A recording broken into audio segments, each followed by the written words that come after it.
First ever factory outlet మన Mukunda jewellers ఫిబ్రవరి 14న సుచిత్రాలో గొప్ప ప్రారంభం. VA 2-12%, జీరో మేకింగ్ చార్జెస్ పై ఫ్లాట్ 20% ఆఫ్. ఆఫర్స్ అన్ని బ్రాంచెస్ కి వర్తిస్తుంది. పార్టీల నిధులపై ఏడీఆర్ నివేదికలో కీలక అంశాలు.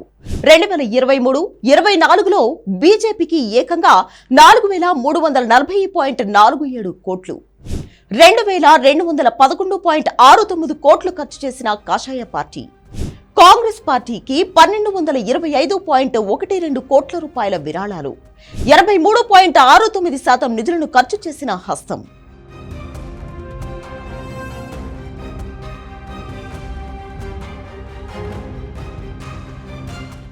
కుక్కను తంతే కాసులు రాలతాయంటారు. అదేంటో కానీ పార్టీలు దేన్ని తన్నకుండానే డొనేషన్ల జడివాన కురిసింది. రాజకీయ పార్టీలకు బిజినెస్ పీపుల్ విరాళాలు ఇవ్వడం కామనే.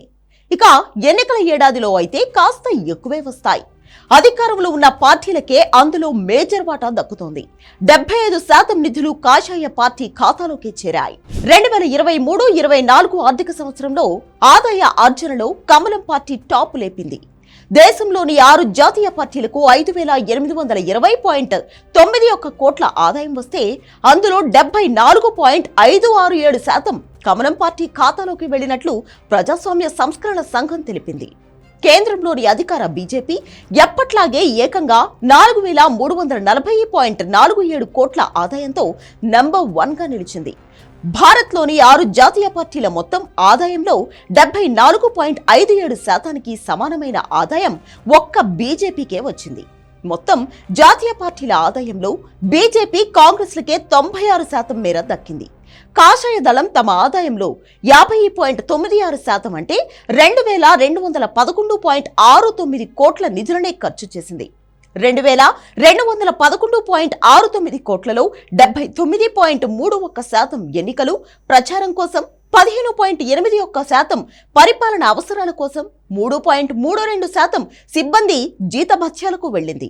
కేంద్రంలో అధికారంలో ఉంది కాబట్టి ఆ పార్టీకి ఎక్కువ రావడంలో వింతేమీ లేదు. అయితే ఈ ఏడాది డొనేషన్లు భారీగా పెరగడం మాత్రం విశేషమే.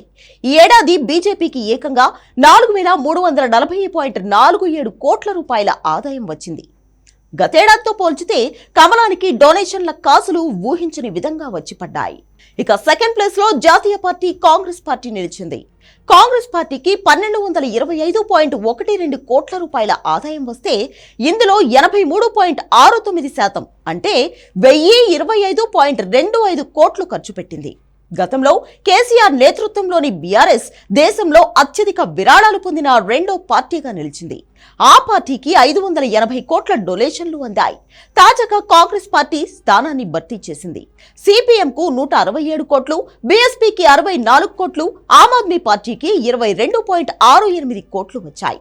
2022-23తో పోలిస్తే 2023-24లో బీజేపీ ఆదాయం 83.85%, కాంగ్రెస్ ఆదాయం 170.82%, సిపిఎం ఆదాయం 18.34% పెరిగింది.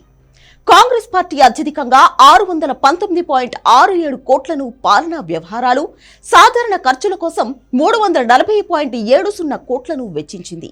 సిపిఎం తమ పార్టీ పరమైన పాలనా వ్యవహారాలు, సాధారణ ఖర్చుల కోసం 56.29 కోట్లను వెచ్చించింది. ఉద్యోగుల కోసం 47.57 కోట్లను ఖర్చు చేసింది.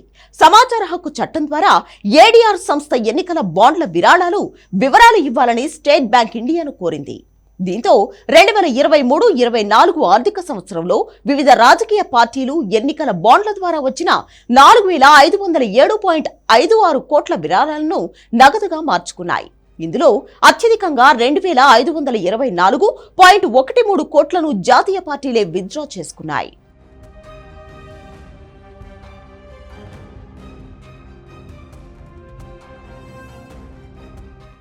2023-24లో జాతీయ పార్టీలకు వచ్చిన విరాళాల ఆదాయంలో సింహభాగం ఎన్నికల బాండ్ల రూపంలోనే వచ్చింది. ఎన్నికల బాండ్ల ద్వారా బీజేపీకి అత్యధికంగా 1,685.63 కోట్లు, కాంగ్రెస్ కు 828.36 కోట్లు, ఆమ్ ఆద్మీ పార్టీకి 10.15 కోట్ల విరాళాలు అందాయి. ఈ 3 జాతీయ పార్టీలకు ఎన్నికల బాండ్ల ద్వారా 2,524.13 కోట్ల డొనేషన్ల రూపంలో వచ్చాయి. బీజేపీ, కాంగ్రెస్, ఆప్ల మొత్తం ఆదాయంలో 43.36% ఎన్నికల బాండ్ల రూపంలోనే సమకూరింది. అయితే ఎన్నికల బాండ్ల ద్వారా రాజకీయ పార్టీలు విరాళాలను సేకరించే పద్ధతి అమలును నిలిపివేస్తూ 2024 సంవత్సరం మే నెలలో సుప్రీంకోర్టు సంచలన తీర్పు ఇచ్చింది.